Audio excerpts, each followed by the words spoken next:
Hello everyone, welcome to UniSmart tutorials. So today I am going to start exercise 3.2 question number 6. आज मैं आपको question number 6 कराने वाली हूँ. So watch this video till end. Do like, comment and subscribe my channel and don't forget to press the bell icon so that you can get the notifications of my latest videos. So starting question number 6, that is given the linear equation. यहाँ पे हमें एक linear equation दी हुई है, that is 2x plus 3y minus 8 is equals to 0. Write another linear equation in two variables. हमें एक और equation लिखनी है जो हमारी टू वेरिएबल्स में ही हो, such that geometrical representation of the pair so formed is. पहले में हमारी इंटरसेक्ट होनी चाहिए हमारी लाइन, जो हम इक्वेशन लिखेंगे दूसरी. सेकंड पार्ट में पैरेलल हो एंड थर्ड पार्ट में कोइंसिडेंट.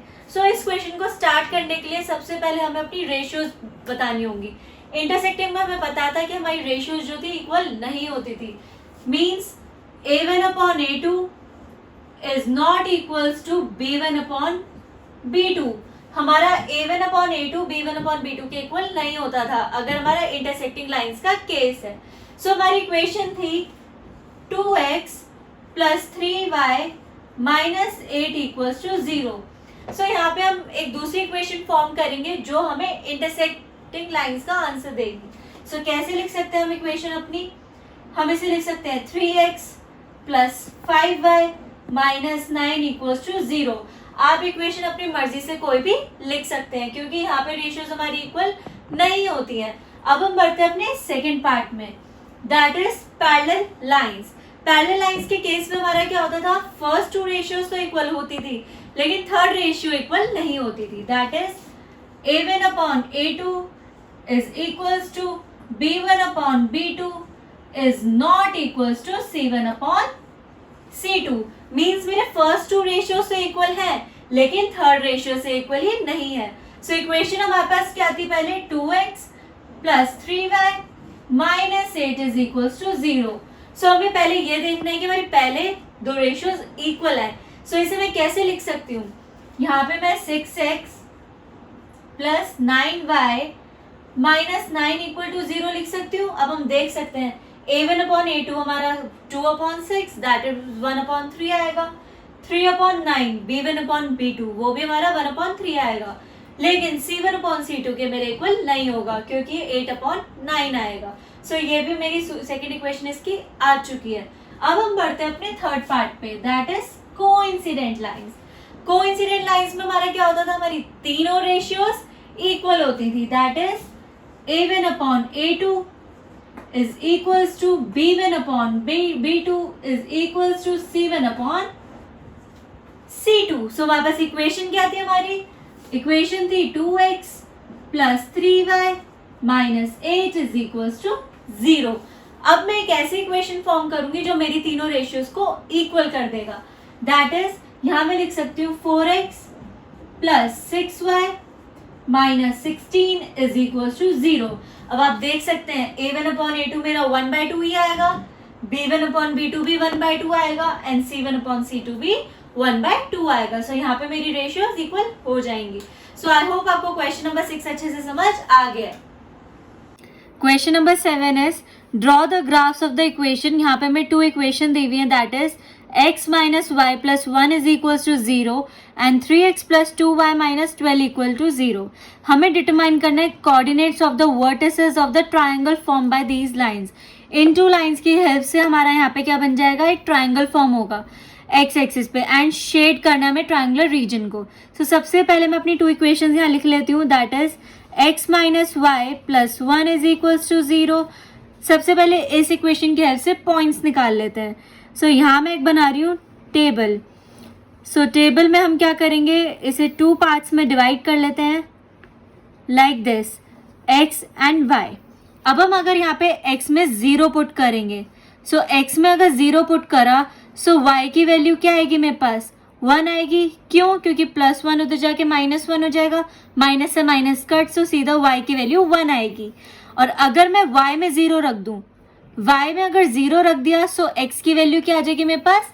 -1, क्योंकि प्लस 1 उधर जाके शिफ्ट होगा सो हो जाएगा -1. सो यहाँ पे हमारे पॉइंट्स आ चुके हैं. अब हम ले लेते हैं second equation, that is 3x plus 2y minus 12 is equals to 0।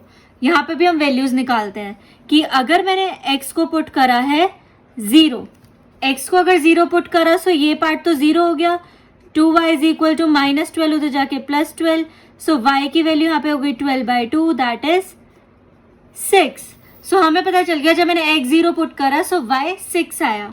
अगर मैं y में पुट कर देती, सपोज मैंने यहाँ पे पुट कर दिया 0, सो यहाँ पे अगर y को 0 रखा सो ये हो जाएगा 3x, ये पार्ट हो गया 0, माइनस 12 उधर जाके हो गया प्लस 12, सो x की वैल्यू हो गई 12/3 दैट इज 4। सो हम इसकी भी एक टेबल बना लेते हैं ताकि आपको ग्राफ बनाने में आसानी हो। आप अपनी मर्जी से कोई से भी पॉइंट्स ले सकते हैं।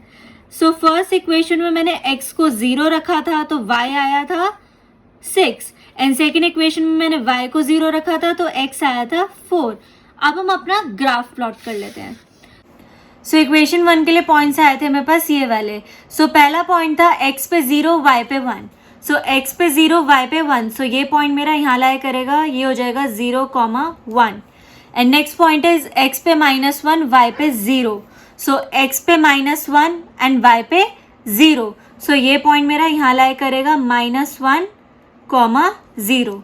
सो यहाँ पे मैं अपनी एक लाइन फॉर्म कर लेती हूँ लाइक दिस। आगे देखते हैं। सेकेंड इक्वेशन के लिए पॉइंट थे x पे 0 y पे 6, x पे 0 y पे 6, सो ये हो जाएगा 0,6। And second point is x पे 4 y पे 0, x पे 4 y पे 0, सो हो जाएगा 4,0। सो सेकेंड पॉइंट मेरा लाई करेगा, सेकेंड लाइन हमारी ये हो जाएगी। आप इस तरीके से इसे ज्वाइन कर दें। अब आप देख सकते हो मेरा ट्राइंगल बन रहा है, दिस इज माई ट्राइंगल। सो इसको हम कर लेते हैं शेड।